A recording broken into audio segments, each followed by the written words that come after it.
আজকে খুন ডাকাতি ছিনতাই লুটপাট অনেক বেড়ে গেছে। কারা করছে এটা আপনারা জানেন। যারা বলে যে দিনের বেলায় যদি আমরা হাঁটতে না পারি, রাতের বেলায় আমরা কাউকে ঘুমোতে দেব না, কারা বলেছিল এই কথা?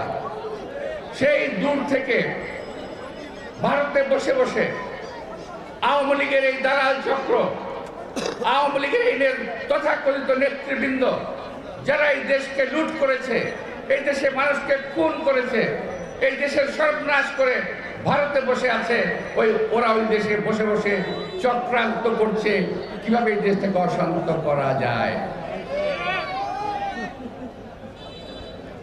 এখন এই দেশকে অশান্ত করেন আর যাই করেন, এই দেশে মানুষের মনের যে শক্তি, এইটা কখনো আপনারা ভাঙতে পারবেন না। এই দেশে মানুষের ঐক্য, এই ঐক্যকে কখনো আপনারা ভাঙতে পারবেন না।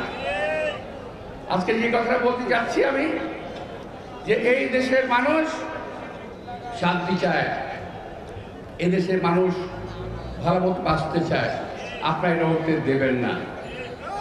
আমাদেরকে শান্তি মতো রাত্রে ঘুমোতে দেবেন না, আমাদেরকে খেতে পড়তে দেবেন না। লুটপাট করবেন, চুরি ডাকাতি করবেন, আগুন লাগাবেন, অনেক কিছু করবেন বলেছেন আপনারা। চেষ্টা করে দেখেন পারেন কিনা। বাংলাদেশের মানুষ এত সহজে আপনাদের ছেড়ে দেবে এটা ভাবার কোনো সুযোগ নাই। স্থানীয় সরকার নির্বাচন নিয়ে কথা হচ্ছে, তাই না? আমাদের অনেক মানুষ গ্রামে গঞ্জে দেখলাম, ওই দিন কোথাও জেনে গেছিলাম যে অমুক ভাইকে চেয়ারম্যান হিসেবে দেখতে চাই। যে ভাই লেখুক, বিএনপির কেউ যেন এমন কোনো কথা না লেখে। আমরা কোনো ভাইকেই সংসদ নির্বাচনের আগে স্থানীয় সরকার নির্বাচনে দেখতে চাই না।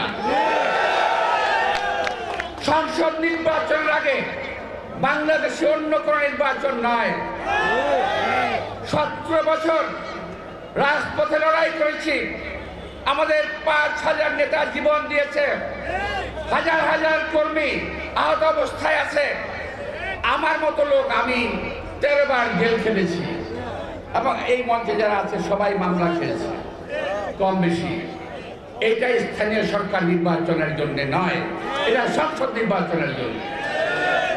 এখন এই যে স্থানীয় নির্বাচন কথা বলা হচ্ছে, যারা বলছে তাদের উদ্দেশ্যে বলতে চাই, আপনাদের উদ্দেশ্য দুর্বিসন্ধমূলক, আপনাদের উদ্দেশ্য ষড়যন্ত্রমূলক।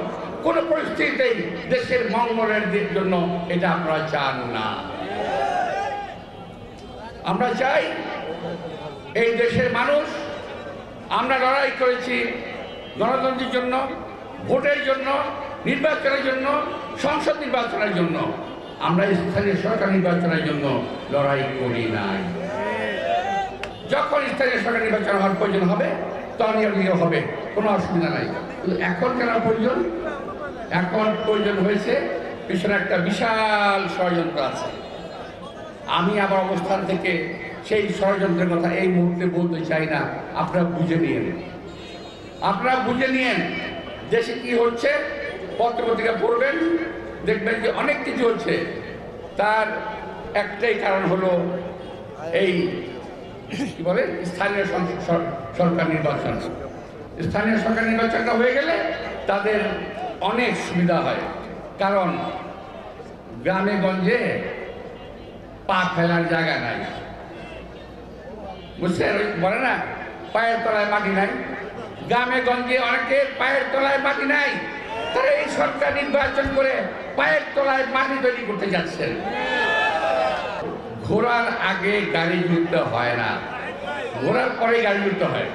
তাহলে যখন দ্বিতীয় মুক্তিযোদ্ধা বলেন তখন একটু বিষয় ভালো লাগে না।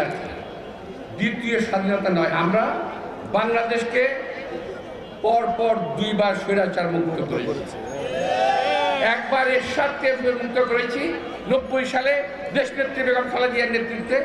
আবার 17 বছর আন্দোলনের পর ছাত্র জনতার আন্দোলনে আমরা হাসিনা মুক্ত, খুনি হাসিনা মুক্ত একটি বাংলাদেশ পেয়েছি। এটা বলতে পারেন, এটা আমি স্বীকার করব। কিন্তু দ্বিতীয় স্বাধীনতার কথাটা বলবেন না দয়া করে। এতে মুক্তিযুদ্ধের অবমাননা হয়, মুক্তিযুদ্ধের অবমাননা করা হয়।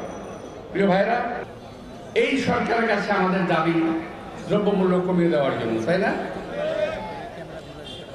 আমরা এই সরকার দাবি করি ছিনতাই, লুটতরাজ, ডাকাতি বন্ধ করার জন্য, তাই না? কিন্তু দেখেন, এই দেশে মানুষ এই সরকার যখন ক্ষমতায় আসে আমরা কিন্তু সবাই তাদেরকে সমর্থন দিয়েছিলাম, সকলেই সমর্থন দিয়েছি। আমরা বলেছি এই সরকার যদি ব্যর্থ হয় এই দেশে মানুষ ব্যর্থ হয়ে যাবে, এই দেশ ব্যর্থ হয়ে যাবে। সুতরাং সরকারকে ব্যর্থ হতে দেওয়া যাবে না। আমরা অপেক্ষা করব নির্বাচন পর্যন্ত, আমরা অপেক্ষা করব, কিন্তু ওই পর্যন্ত নয় যে আজীবন চলবে আর আমরা অপেক্ষা করতে থাকবো। আজীবন আমরা অপেক্ষা করব না, আজীবন আমরা কোনো ষড়যন্ত্রের কাছে মাথা নত করব না।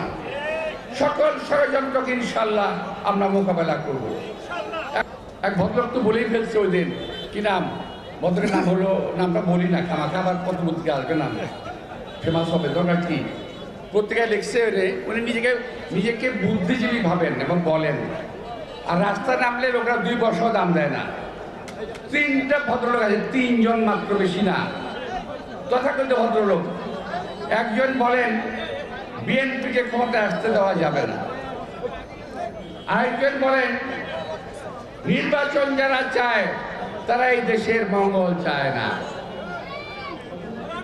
আরে মিয়া, বছর বলে 17 বছর কই আসিল তুমি? 17 বছর রাস্তায় আন্দোলন করেছে নির্বাচনের জন্য। আর নির্বাচন কি জন্যে? নির্বাচনকে আমি প্রধানমন্ত্রী হব, আমরা তার একটা প্রধানমন্ত্রী বানাবো, সেটা আমরা চাই। আমরা বলি না, আমরা বলি নির্বাচন হবে, ভোট হবে, লোকেরা ভোট দেবে, যাকে ভোট দেবে সেই প্রধানমন্ত্রী হবে, যাকে ভোট দেবে সেই সরকার গঠন করবে। বিএনপিকে করতে হবে এমন কথা আমরা বলি না।